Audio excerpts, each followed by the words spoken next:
Good evening, whoever is watching at the moment and people who will be watching on replay. So if you haven't seen any of my videos, my name is Chico and I'm checking in from the UK or recording live. It's now become a habit. Like once you overcome certain fears, you just do it. And you just think, oh my goodness, what was I ever fearful of? So the reason that I wanted to connect this evening, and it got me thinking actually, it was in relation to a service that I've been able to provide to somebody. And that was like on a voluntary basis. So I've written key items on my heading about people who may be struggling with actualizing their dreams, because sometimes we may take it, or I might take it for granted that people may have already identified, or you may have already identified what you want to achieve in life. But I also know that there are people who are just coasting along and have accepted their circumstance because it is what it is, depending on where they're living or depending on the working environment or their family circumstance. So what I'm here is just to offer you, that is basically anybody who is wishing for something bigger, but they don't know where to start. So in terms of what I have implemented, I can only share from what I've experienced and what I've implemented, and also what I've learned from others. That the best way to actually start actualizing your dreams or to identify what your passion is, if you go back to when you were a child, it's, when you were younger, what sort of dreams did you have? Because I think children in general have a wild imagination, and it is good to actually nurture that and to keep it going. So if you connect with that and also have some form of like imagination in terms of now things that you dream about, in terms of like the house where you'd want to live in, if it's still like the house that you're living in and you're happy with the circumstance, is there anything that you'd like to improve? Also think about where you would love to like travel to, and jot those things down. And what has helped me in the past and now is I tend to write things down so that I visualize them. And then the other thing I do as well is I go over and above. I look online to see, to look at properties.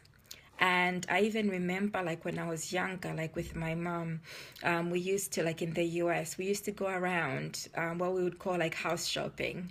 So we would, I don't know how many families do this, but I'd say maybe we're unique, but there may be in terms of like American families, because it's like you grow up saying you can achieve anything. And in some other cultures as well, you can achieve anything and you can make your dreams come true. So one of the things that we did was on Saturdays, we used to go around house shopping for like our dream house. And we would imagine what it would be like to live in there, although we knew that we weren't going to buy it. And so that instilled within us that anything is possible. So things like that if you dream of something, write it down and research it. And also more in general, if you're thinking about like establishing a business, have a think about, what type of business would you ideally want? And then tie that in with the goals or the material things that you want to achieve. Because sometimes I think we may rush into a business, but we really haven't established how we're going to get there or how much it's going to cost us.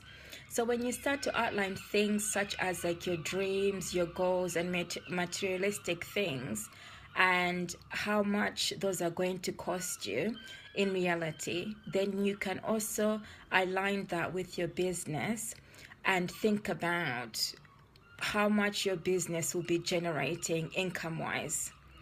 Yeah, so anything can be possible, but it's also with the understanding that your dream or your business, your dream business, is not meant to be something that you'll be tied down by, but it is something that will help you in order to live a lifestyle which you deserve.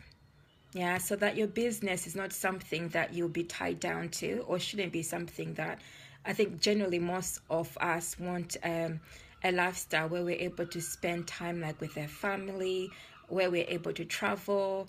You know, all those things are dreams, but sometimes they can appear very expensive and unattainable.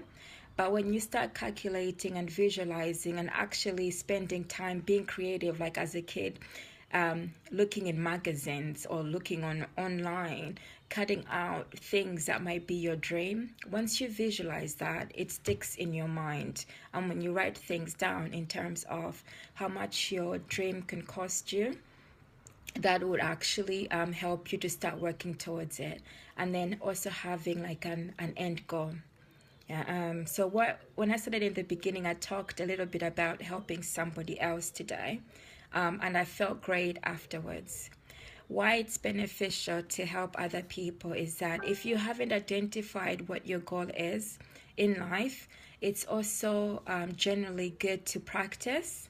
So by offering like a free service to other people, then you start to upskill. Yeah, you learn based on what you already know at the moment. And by doing so, you start to identify what you're really good at, and you can turn that into your business. So your business, how to make it successful is really by connecting it to something that you're really good at. And the best way sometimes to discover that is either if you've already identified it and you want to trial it out, is to offer like a free service to people in your local community and see how they respond to that. So sometimes like an initial session can be free. So at least you're testing out, you know, what has gone well or what hasn't worked, and then also receiving feedback from the people that you've supported along the way. And then the things that you identify as they haven't been as successful, those can be your learning processes to see how you can improve your business much better for the future. So good feedback and negative feedback are both good, because either one will improve like your business. So I could go on this topic, but if you're really struggling or don't know where to start, do feel free to message me and I can arrange like a Skype call with you. So I'm signing off for now, and my name is Chico, and thanks for watching. Speak to you soon. Bye.